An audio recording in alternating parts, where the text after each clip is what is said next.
What is going on, guys? Harry here and welcome back to another video on my channel.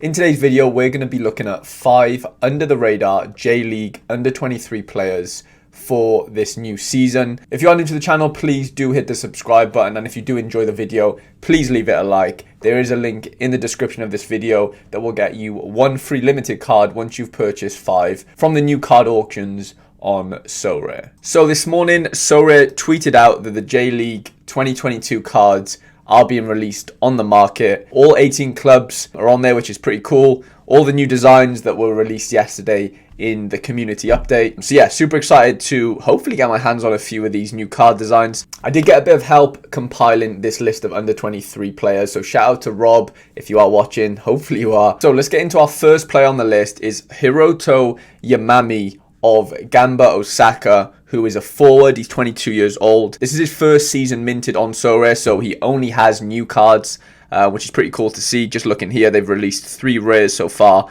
and 26 limiteds. I'm not sure what price he's going to go for, to be completely honest. He's not a nailed on starter from what I know. From what I'm hearing, Gamba fans do rate him quite highly though. Come off the bench a few times. He got an assist actually in this game off the bench, which was nice. So yeah, he isn't exactly first choice, but that's the whole point of under the radar, right? Buying these players when, they're not playing, they're not scoring crazy high scores in SO5, which subsequently, increases their price, right? Like I said, he has seen some minutes this season, but only off the bench. From what I've seen in YouTube videos, he's pretty quick. He's a decent dribbler and a decent finisher as well. And I think he will be the longer term option at Gamba in terms of the forward position. This was the game that he had his assist in. He only played 45 minutes, came on at halftime.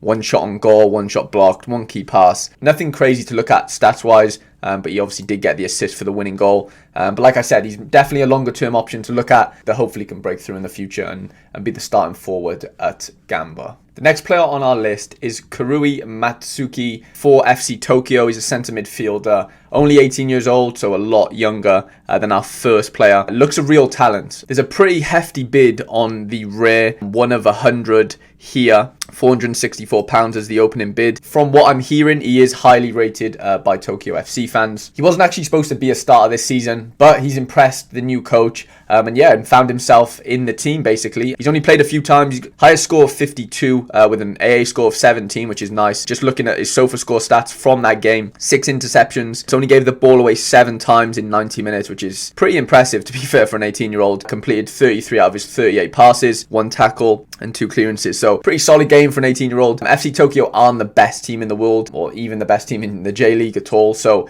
yeah, I don't think this kid's going to set the world alight in terms of his scores. But yeah, pretty encouraging signs to be seen an 18-year-old scoring a decent AA score there in one of his first games. And for sure, definitely someone to look out for this upcoming season. The next player on our list is Tomoya Wakara, who is an under-23 goalkeeper who's playing for Kyoto Sanga FC in the J-League. He has played the last few games he had a nice score of 60 here against Shonan on the 12th of March. But yeah, he's brand new to the platform, so there wasn't one of these cards minted last season. So again, going to be tough to really gauge how much he's going to go for. I guess it all depends on if he keeps the number 1 spot, right? So from my understanding, he wasn't the number 1 at the start of the season, but has recently got the number 1 jersey. He was first choice last season in the J2 league before getting an injury to his elbow. One of their more experienced keepers got sent off earlier on in the season, so that allowed Tomoya to get into the side. There is a good chance he probably doesn't keep the number 1 spot for the whole of the season, but it is very encouraging that he is getting minutes, albeit because of injuries. But yeah, performing well. Like I said, he did get a 60 in one of those games, and that was an AA score. That wasn't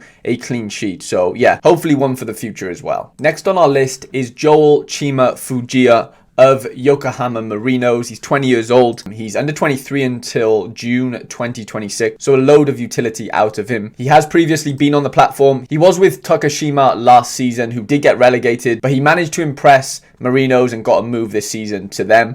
He wasn't really supposed to be starting from what I'm hearing, but again, another young player that's impressed the coach. And yeah, he's managed to get himself into the team. Been playing the last few games, a couple appearances off the bench. A nice 78 there as well. In terms of his price, his rare average is 0.237 and his limited is 0.0324. Couple of appearances off the bench. A nice little decisive here against Shimizu Pulse. I think this was last season, to be fair. Encouraging signs. If we go over to SOFA score, he did play for Japan under 23s in a 1-0 win against Croatia this international break. He started the game, did get a yellow card, to be fair. Again, I wouldn't say he's like like a nailed on start for the rest of the season. There is a lot of rotation risk at Marinos. They have a lot of strength in depth. Regardless of the rotation risk, he is a very strong centre midfielder with a lot of quality.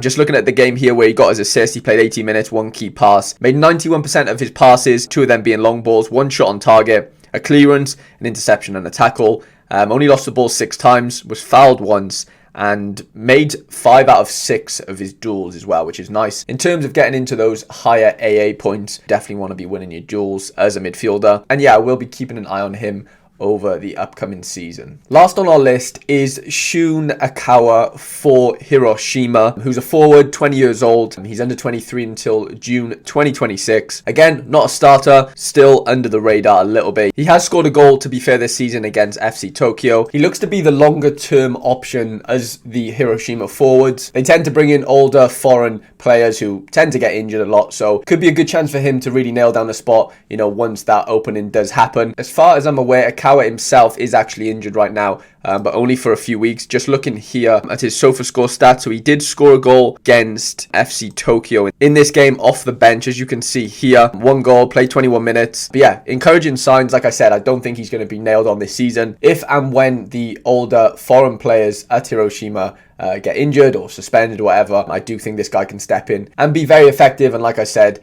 under 23 until 2026, so a load of utility out of him. You're not banking on him really starting this season. He did have older cards as well, to be fair, so this is not his first season on Sorare. He's been on here for 2 seasons. Yeah, you can pick up his limited here. I'm just looking, £15, 16s. Yeah, so he's around £15 as a limited. So yeah, another one to look out for this upcoming season. Thank you for watching the video, guys. I do really appreciate it. If you are new around here, please do leave the video a like and do subscribe. Good luck for this upcoming game week. Leave any suggestions in the comment section below in terms of other video ideas you'd like to see. And yeah, have a great day, and I shall see you in the next video.